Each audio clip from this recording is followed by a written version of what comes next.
विद्यार्थी मित्रांनो, आपण प्रमाण भाषा व बोलीभाषा या प्रकरणाला आपण सुरुवात केलेली आहे. आज आपण या प्रकरणातील बोलीची लक्षणे, लक्षणालाच विशेष, लक्षणालाच वैशिष्ट्ये अशी वेगवेगळी नावे आहेत. कधीकधी परीक्षेमध्ये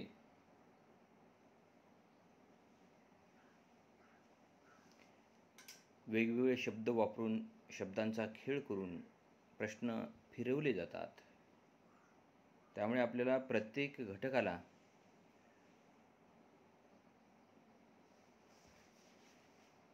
पर्यायी नावं माहीत असणं गरजेचं आहे. अन्यथा आपल्याला पर्यायी नावं जर माहीत नसतील तर ऐनवेळी परीक्षेमध्ये प्रश्न जर फिरून वेगळ्या पद्धतीने जर परीक्षेमध्ये विचारला गेला असेल तेव्हा गोंधळ होण्याची शक्यता असते. म्हणून पर्यायी नावंसुद्धा आपल्याला माहीत असणं गरजेचं आहे. तर आपण बोलीच्या लक्षणांचा आपण विचार करत आहोत. बोलीभाषा ही सर्व क्षेत्रामध्ये वापरली जात नसली तरी समूहामध्ये, गावामध्ये, लोकांमध्ये, समाजामध्ये आणि ही लोकव्यवहाराची भाषा आहे. आणि म्हणूनच भाषा बोलीचा समूह आहे. कारण एका बोलीपासून, अनेक बोलीपासून, वेगवेगळ्या बोलीपासून भाषाचा समूह, भाषाचा समुच्चय तयार होत असतो. त्यामुळे बोली प्रथम आणि नंतर भाषा असं एक भाषेचं सूत्र, भाषेचं गणित आपल्याला मांडावं लागणार आहे. नवनिर्मिती आणि अभिनव आविष्कार हा बोलीभाषेतून होतो. नव्या निर्मितीचा जन्म किंवा नव्या आविष्काराचा उगम हा प्रमाण भाषेतून कधीच होत नाही. हे अशा प्रकारचं नवं संशोधन, नवी निर्मिती, नवी मांडणी, नवा शोध, नवा आविष्कार आणि नवा अभिनव आविष्कार हा फक्त बोलीभाषेतूनच निर्माण होतो, मांडता येतो. म्हणूनच समाज जीवनाचा उत्कट आणि जिवंत आविष्कार जर काय असेल तर ती बोलीभाषा आहे. अशा प्रकारचा विचार आपल्याला बोलीच्या अनुषंगाने सांगता येतो, मांडता येतो. बोलीच्या विविध लक्षणामध्ये पहिलं लक्षण आहे जातीयकता. जातीयकता त्या बोलीच्या माध्यमातून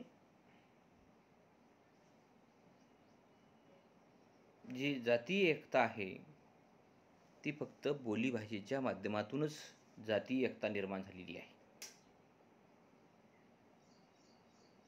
त्या उदाहरणामध्ये सोनारांचा व्यवसाय जो आहे, सोनार समाजांचा व्यवसाय सोन्यांचा व्यवसाय, दागिने बनवण्याचा व्यवसाय, दागिने निर्माण करण्याचा व्यवसाय. मग त्यांच्या व्यवसायामध्ये व्यवसायाच्या निमित्ताने जे काही शब्द येतात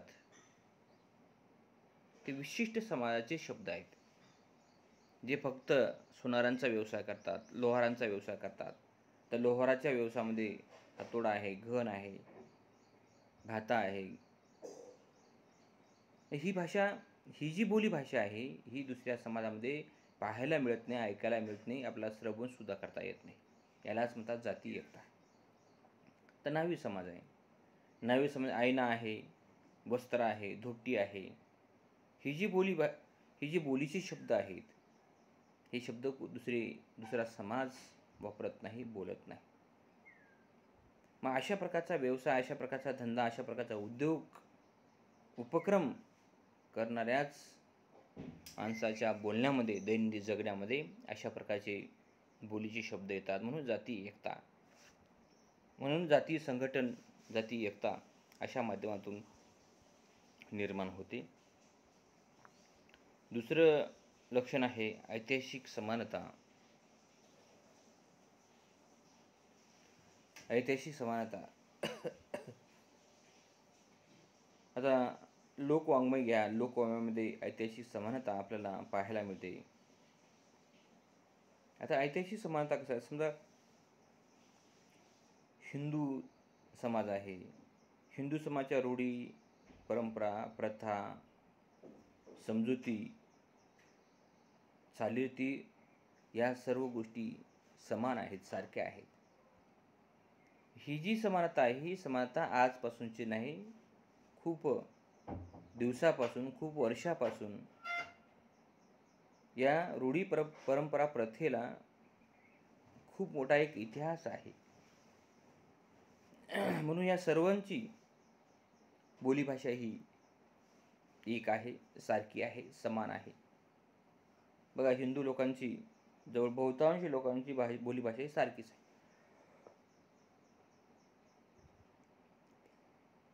आता मुस्लिम समाज त्यांची बोलीभाषा वेगळी आहे, त्यांची बोलीभाषा वेगळी आहे. आणि हिंदू समाजामध्ये सुद्धा काही वेगवेगळे समाजगट आहेत. त्यांची संस्कृती वेगळी, त्यांची जगण्याची पद्धत वेगळी, राहट वेगळी, खानपान वेगळं, आहार, वेशभूषा आणि केशभूषा सुद्धा वेगवेगळ्या आहेत. या निमित्ताने जे काही शब्द वापरले जातात ते शब्द मग त्या समाजापुरते, त्या समूहापुरते सारखे असतात. म्हणून ही जी ऐतिहासिक समानता आहे, प्रचंड मोठा इतिहास या बोलीभाषेला आहे. बोलीभाषा ही आज बोलली जात नाही किंवा एक 4-2 वर्षापासून या भाषेला वारसा, परंपरा आहे असं अजिबात नाही. खूप मोठा वर्षानुवर्ष, शेकडो वर्षांचा इतिहास, परंपरा ही बोलीभाषेला लावलेला आहे.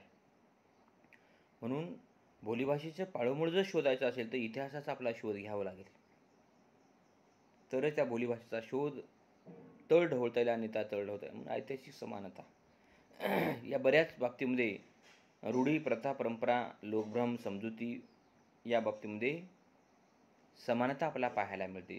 ज्या ज्या ठिकाणी समानता येते त्या त्या ठिकाणी बोली सारखी येते. या समूहाची बोली, त्या समूहाची बोली, त्या समूहाची बोली, अशा प्रकारच्या बोलीमध्ये ऐतिहासिक समानता आपल्याला पाहायला मिळते. नंतरचं लक्षण आहे सहजता, स्वाभाविकता. हा एक महत्त्वाचा गुण आहे, महत्त्वाचा विशेष आहे, महत्त्वाचं वैशिष्ट्य आहे. बोलीभाषेमध्ये सहजता पाहायला मिळते, स्वाभाविकता पाहायला, नैसर्गिकता पाहायला मिळते. मुलांना बोली बोलत असताना कुठलीही ओढाताण पाहायला मिळत नाही, कृत्रिमपणा पाहायला मिळत नाही, जास्त मेहनत घ्यावी लागत नाही, कुठे प्रशिक्षण वगैरे घ्यावं लागत नाही. बोलीभाषेचे धडे, संस्कार, शिकवणी वर्ग वगैरे काही लावावे लागत नाही. सहज ही भाषा प्रत्येक माणसाला अवगत होत असते. यासाठी फार कष्ट, प्रयत्न करावे लागत नाही. ऐकून, पाहून, बघून ही भाषा बोलता येते. म्हणूनच या बोलीभाषेमध्ये महत्त्वाचं वैशिष्ट्य, महत्त्वाचं लक्षण काय असेल तर सहजता आणि स्वाभाविकता आहे. त्यानंतर चौथं लक्षण आहे भौगोलिक परिसर. हा सुद्धा महत्त्वाचा आहे. भौगोलिक परिसर कसा आहे, वातावरण कसं आहे, पाणी कशी आहे, जमीन कशी आहे, हवामान कसं आहे, त्यानुसारच बोली बोलल्या जातात. आता मराठवाडी बोली, हा भौगोलिक प्रदेश वेगळा आहे. मराठवाडा, पश्चिम महाराष्ट्राचा भौगोलिक प्रदेश वेगळा आहे, विदर्भाचा भौगोलिक प्रदेश वेगळा आहे, खानदेशाचा भौगोलिक प्रदेश वेगळा आहे, कोकणचा भौगोलिक प्रदेश वेगळा आहे, पुणे मुंबईचा भौगोलिक प्रदेश वेगळा आहे. त्या भौगोलिक प्रदेशानुसार बोलीभाषा बोलली जाते. एखाद्या दुसऱ्या प्रदेशातला, कोकणातला माणूस आपला जर भेटला तर त्याची बोली, त्याची बोलण्याची पद्धत, त्याचं बोलण्याचं टोन, लकब, ढब ही वेगवेगळी असते आणि आपली वेगवेगळी असते. कोकणातल्या माणसाला महाराष्ट्रातलाच परंतु मराठवाड्यातला माणूस हा बोली कशी बोलतो, असे अनेक वेगवेगळे प्रश्न निर्माण होतात. आणि मराठवाड्यातल्या माणसाच्या मनामध्ये कोकणातला माणूस बोली अशी का बोलतो, म्हणून त्याचं कारण जे आहे, ही जी मराठी भाषेतल्याच बोलीमध्ये वेगवेगळे भेद, वेगवेगळे जे फरक जे जाणवतात, त्याचं महत्त्वाचं लक्षण जर काय असेल तर भौगोलिक परिसर आहे. त्यानंतरचं लक्षण आहे समाजाची बोली. तर डोंगराळ प्रदेशातल्या लोकांची बोली ही वेगळी आहे. स्त्रियांची बोली वेगळी, स्त्रियांची भाषा बोलतात, खाते पिते येते जाते. आणि पुरुष खातो पितो जातो. लिंग परत्वे समाजाची बोलीसुद्धा बदलत असते. वय परत्वे समाजाची बोली बोलत असते. तरुण जे बोली बोलतात त्यांची बोली वेगळी, प्रौढांची बोली वेगळी, थोडी फरक असतेच.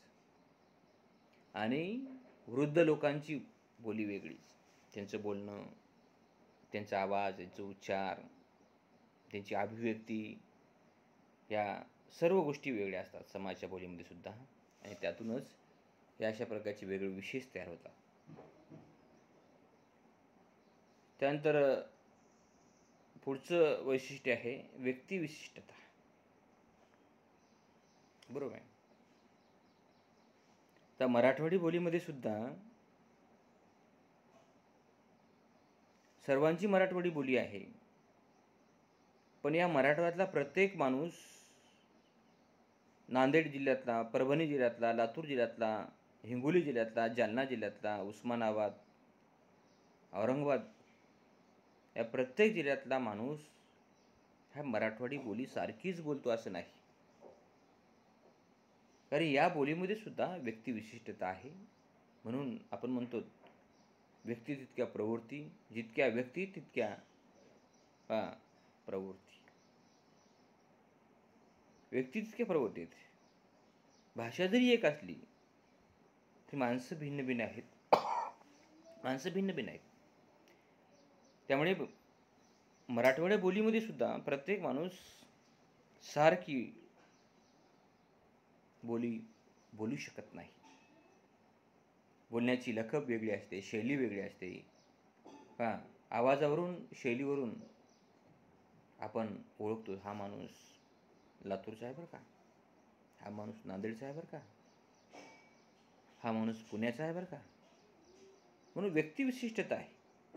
मराठी भाषा जरी असली, मराठी भाषेमध्ये बोली जरी असली, व्यक्तिविशिष्टतानुसार त्या बोलीची ओळख, बोलीचा परिचय आपल्याला करून घेता तो लक्षात येतो. आणि बोली भाषेमध्ये सुद्धा पोटभाषा आहेत. आणि या पोटभाषाच प्रमाण भाषेमध्ये भर घालतात. एकापेक्षा अनेक समाजाच्या, समूहाच्या, जातीच्या, व्यवसायाच्या, प्रदेशाच्या वेगवेगळ्या बोली आहेत. म्हणूनच प्रमाण भाषा ही विकसित आहे, समृद्ध आहे. आणि अशा प्रकारच्या वेगवेगळ्या पोटभाषेमुळेच प्रमाण भाषेचा विकास होतो. प्रमाण भाषा समृद्ध आणि प्रगल्भ होत असते मुलांनो.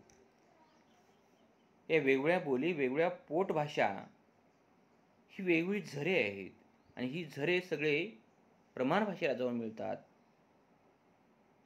आणि प्रमाण भाषेला मिळाल्यानंतर ती भाषा अगदी अथांग अशी होते. झरेच नसतील, ओढे नालेच नसतील तर समुद्र कसा भरेल. आपण समुद्र अथांग आहे, समुद्र आरपार आहे. समुद्राची खोली, रुंदी त्या अंदाज आपल्याला सांगता येत नाही. हे कशामुळे समुद्र अथांग आहे? हे फक्त ओढे नाले नदी जाऊन त्या समुद्राला मिळतात, भेटतात, मिसळतात म्हणून समुद्र अथांग आहे. तसंच प्रमाण भाषेचं आहे मुलांनो. एकापेक्षा अनेक बोलीचे प्रवाह प्रमाण भाषेला जाऊन भेटतात. म्हणूनच प्रमाण भाषा ही समृद्ध होते. शेवटचं वैशिष्ट्य आहे मनोरंजनासाठी वापर. मनोरंजनासाठी, विनोदासाठी, चुटुकल्यासाठी, हास्यकल्लोळासाठी बोलीभाषेचा वापर केला जातो. आता तर सर्रास बहुतांश सर्वच क्षेत्रामध्ये, मनोरंजनाच्या सर्वच क्षेत्रामध्ये बोलीभाषेचा वापर केला जात आहे. कारण प्रत्येक व्यक्ती, समाज इतका मग्न झालेला आहे की त्याला हसण्यासाठी, विरंगुळ्यासाठी वेळच राहिलेला नाही. प्रत्येकजण व्यवसायामध्ये, धंद्यामध्ये, उद्योगधंद्यामध्ये, पैशामध्ये, कामामध्ये मग्न झालेला आहे. त्याच्याकडे आपलं मन हलकं करण्यासाठी वेळ शिल्लक राहिलेला नाही. म्हणून अशा प्रकारच्या बोली मकरंद अनासपुरे असेल, सिद्धार्थ जाधव असतील, आपले अशोक सराफ असतील, भाऊ कदम असेल, ही अशा प्रकारची जी मंडळी आहेत. विदर्भातला एक कलाकार आहे, त्याचं नाव काहीतरी आहे. विदर्भातले अनेक कलाकार आहेत मुलांना.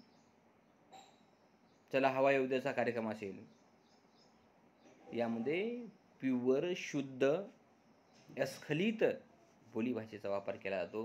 म्हणूनच लोक खळखळून हसतात आणि चला हवा येऊ द्यासारख्या कार्यक्रमाला पसंती देतात. त्याचं कारणच आहे बोलीभाषा. म्हणून बोलीभाषा कारण आहे.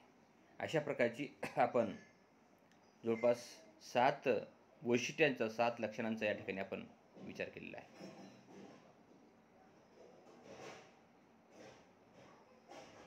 तर आपण याच प्रकरणातील आपण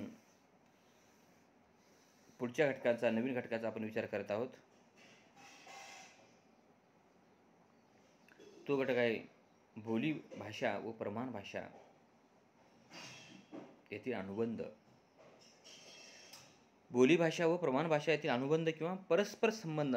प्रश्न कसा येऊ शकतो? बोलीभाषा व प्रमाण भाषा येथील अनुबंध स्पष्ट करा, किंवा बोलीभाषा व प्रमाण भाषा यातील परस्पर संबंध विशद करा.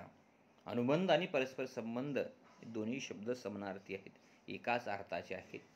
परीक्षेमध्ये जर प्रश्न झाला तर गोंधळून जाऊ नये यासाठी मी हे सगळं सांगत आहे. आता या दोन भाषेमधला आपण आपला अनुबंध, अनन्वय, परस्पर संबंध अशा प्रकारचे तिन्ही शब्द एकाच अर्थाचे आहेत.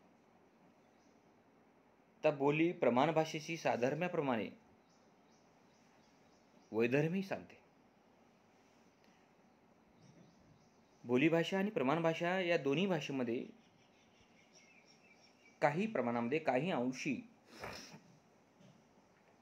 समानता आहे, साधर्म्य आहे, सारखेपणा आहे, आणि काही प्रमाणामध्ये फरक सुद्धा जाणवतो, वेगळेपण सुद्धा जाणवतो. त्याला वैधर्म्य असं म्हटलेलं आहे. साधर्म्य कसं आहे आणि वैधर्म्य कसं आहे?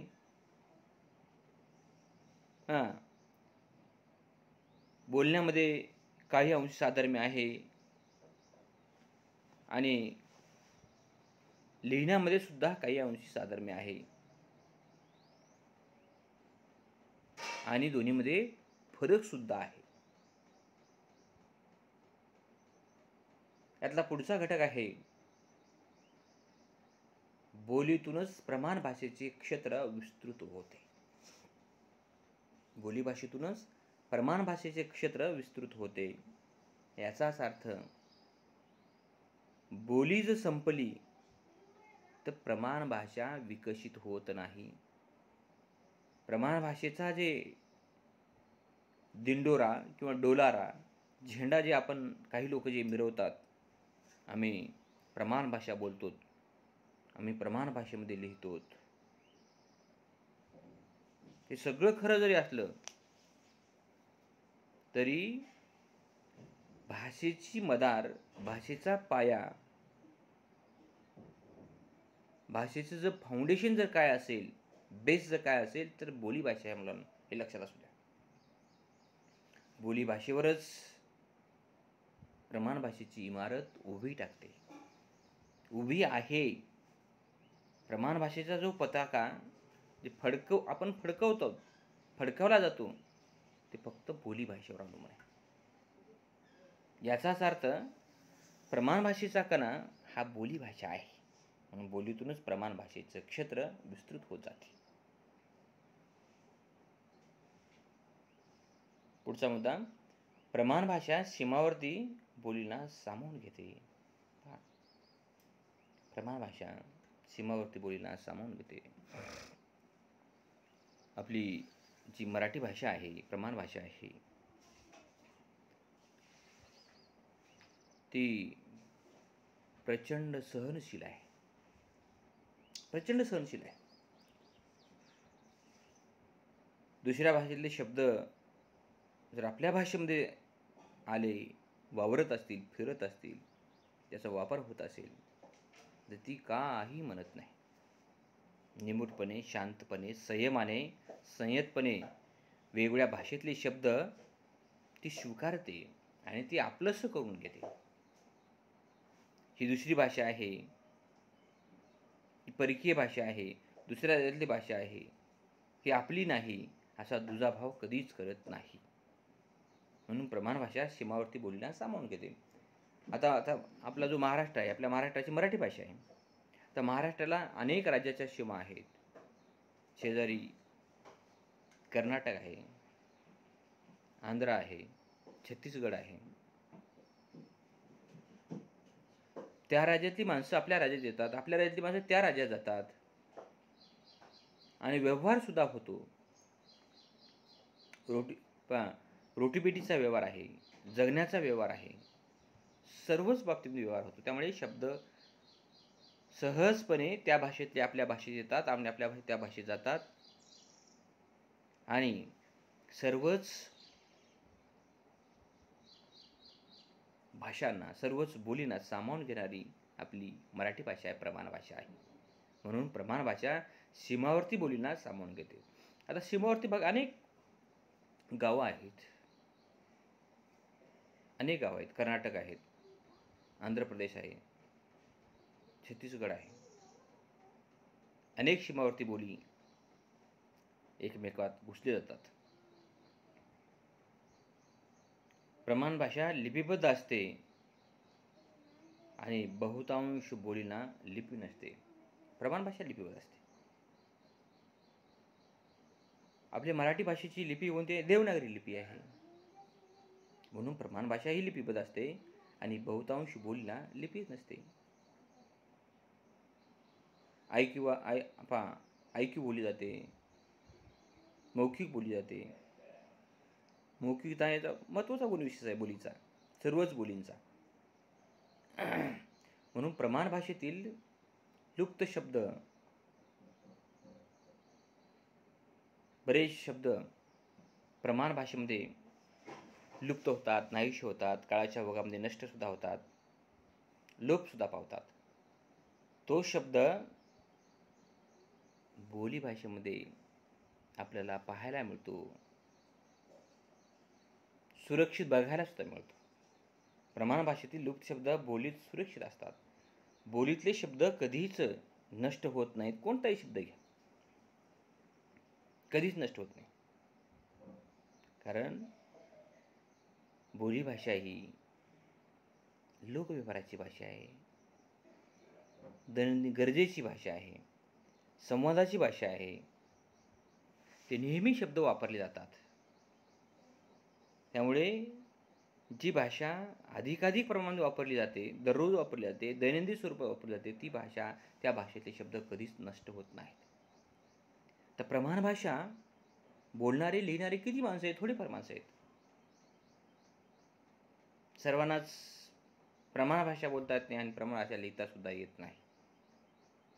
म्हणून या गोष्टी भाषेच्या बाबतीमध्ये आपण जेव्हा बोलीभाषा आणि प्रमाण भाषेचा अनुबंध पाहतो, तेव्हा या गोष्टी आपल्या लक्षात येतात. आता श्रेष्ठ आणि कनिष्ठ भाव नसतो. प्रमाण भाषा ही श्रेष्ठ आहे आणि बोली ही कनिष्ठ आहे, असा भेद, असा समज, अशा प्रकारचा गैरसमज एकेकाळी होता, पण आता सध्यावरी काहीच नाही. आता काहीच नाही. माझ्या मते तरी प्रमाण भाषा आणि बोलीभाषा आता समान झालेल्या आहेत. एकेकाळी प्रमाण भाषेकडे पाहण्याचा दृष्टिकोन असा वरच्या दर्जाचा होता आणि बोलीभाषेकडे पाहण्याचा दृष्टिकोन खालच्या दर्जाचा होता. आता ही जी दरी आहे, प्रमाण भाषा आणि बोलीभाषा श्रेष्ठ आणि कनिष्ठतेची जी दरी आहे पूर्णपणे मिटलेली आहे, नाहीशी झालेली आहे. प्रमाण भाषेपेक्षा बोलीभाषेकडे लोकांचा बोलण्याचा, लिहिण्याचा कल अधिक वाढलेला आहे. अधिक वाढलेला आहे. असं काही भाषा ही भाषाच असते मुलांनो. कोणती भाषा श्रेष्ठ आणि कोणती भाषा श्रेष्ठ नसते. आपण त्या भाषेकडे कसं पाहतो, आपण त्या भाषेचा वापर कसं करतो, त्याप्रमाणे भाषासुद्धा आपल्याला जीव लावते. आपण भाषेला किती जीव लावतो, त्या परताव्यात भाषासुद्धा आपला जीव लावते, प्रेम देते. म्हणून बोलीतून प्रमाण भाषेची निर्मिती होते. बोलीतूनच प्रमाण भाषेची निर्मिती होते आणि बोलीभाषाच प्रमाण भाषेला खजिना, शब्दकोश, शब्दसंपत्ती पुरवण्याचं काम, रसद पुरवण्याचं काम बोलीभाषा करत असते. म्हणूनच बोलीभाषेतून प्रमाण भाषेची निर्मिती. प्रमाण भाषेतून बोलीची निर्मिती नाही. भाषेचं मूळ जर काय असेल तर ही बोलीभाषा आहे. शेवटचा मुद्दा यामधला, प्रमाण भाषा कमतरतेतून पोटभाषा निर्माण होतात. बरोबर आहे. प्रमाण भाषा कमतरतेतून पोटभाषेची निर्मिती होते, हे 100% खरं आहे. 100% काय आहे. प्रमाण भाषेला नियम आहेत. मराठी साहित्य महामंडळाचे त्या नियमांचा आधार घेऊनच त्या नियमानुसार भाषा बोलावी लागते, नियमानुसार भाषा लिहावी लागते. मग तिथं काहीतरी कमी जास्त झालं की त्याचं रूपांतर कशामध्ये होते, पोटभाषेमध्ये, बोलीभाषेमध्ये होतं. आणि बोलीभाषेला, पोटभाषेला नियम, संकेत अशा प्रकारची काही आवश्यकता नाही. या अशा प्रकारच्या अनेक घटकाच्या माध्यमातून बोलीभाषा व प्रमाण भाषेचा अनुबंध आणि परस्पर संबंध आपल्याला विशद करता येतो. या प्रकरणातला शेवटचा घटक आहे प्रमाण भाषा आणि बोली यातील साम्यभेद. प्रमाण भाषा आणि बोली यातील साम्यभेद. प्रमाण भाषेचं परिक्षेत्र भौगोलिकदृष्ट्या व्यापक आहे. प्रमाण भाषेच्या तुलनेमध्ये बोलीचे क्षेत्र हे सीमित आहे, मर्यादित आहे आणि मर्यादित असतं. एकाच भाषिक क्षेत्रामध्ये अनेक बोली बोलल्या जातात, अनेक बोली बोलल्या जातात आणि एकाच बोलीत अनेक भाषा अशक्य असतात. म्हणून दैनंदिन व्यवहारात भाषेपेक्षा बोलीचे रूपे अधिक आहेत, अधिक पाहायला मिळतात. आणि एका भाषेअंतर्गत अनेक पोटभाषा असतात, परंतु इतर अशा काही भाषा आहेत त्या भाषेमध्ये पोटभाषावर काहीच नाही. उदाहरणार्थ गुजराती, तेलुगू यामध्ये पोटभाषा नाहीत. म्हणून काही गोष्टी सारख्याही आपल्याला निदर्शन येतात आणि काही गोष्टी भेदे आपल्याला त्यातून जाणवतात.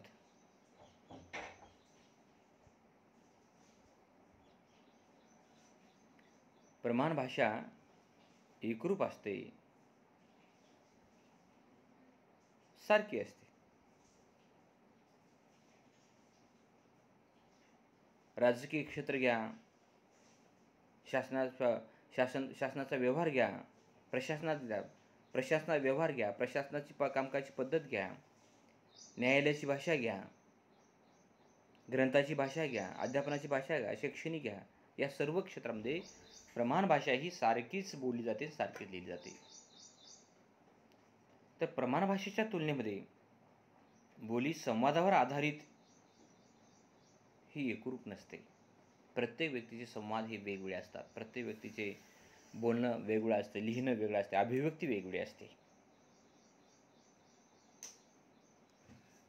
त्यानंतरचा घटक आहे दैनंदिन व्यवहाराकरिता पोटभाषेचा, बोलीभाषेचा वापर केला जातो. आणि आपण दैनंदिन व्यवहारामध्ये प्रमाण भाषेचा वापर करण्याचा प्रयत्न केला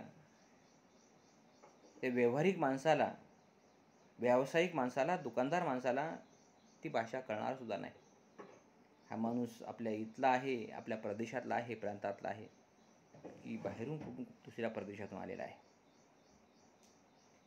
पुणे मुंबईकडून आलेला आहे, कोकणातून आलेला आहे. अशा प्रकारचे वेगळे प्रश्न त्याच्या मनामध्ये निर्माण होतात. म्हणून प्रमाण भाषा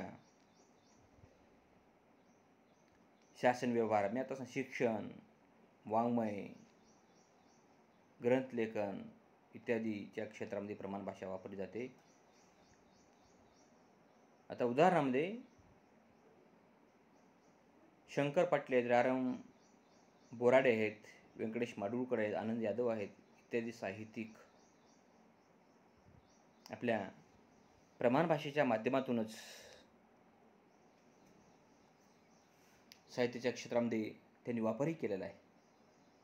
प्रमाण भाषेचा वापर केला आणि बोली भाषेचा सुद्धा वापर केला आहे. ही जी माणसं आहे, शंकर पाटलाचं उदाहरण घ्या, रारम बोराडे सरांचं उदाहरण घ्या, व्यंकटेश माडगूळकर सरांचं उदाहरण घ्या आणि डॉक्टर आनंद यादवांचं उदाहरण घ्या. ही माणसं यांच्या साहित्यामध्ये, यांच्या लेखनामध्ये, यांच्या वाङ्मयामध्ये दोन्ही भाषेचा सुगंध दरवळ पाहायला मिळतो. गरजेनुसार प्रमाण भाषा आणि बोली भाषेचा संगम सुरेख पद्धतीने त्यांनी मांडलेला आहे. अशा पद्धतीचे आपण प्रमाण भाषा व बोली भाषा येथील साम्यभेदाचा आपण या ठिकाणी विचार केलेला आहे. आजच्या तासिकेला आपण बोलीची लक्षणे, अनुबंध आणि साम्यभेद अशा 3 घटकाचा या ठिकाणी आपण विचार केलेला आहे. प्रमाण भाषा व बोलीभाषा हे प्रकरण या ठिकाणी संपलेलं आहे. नमस्कार.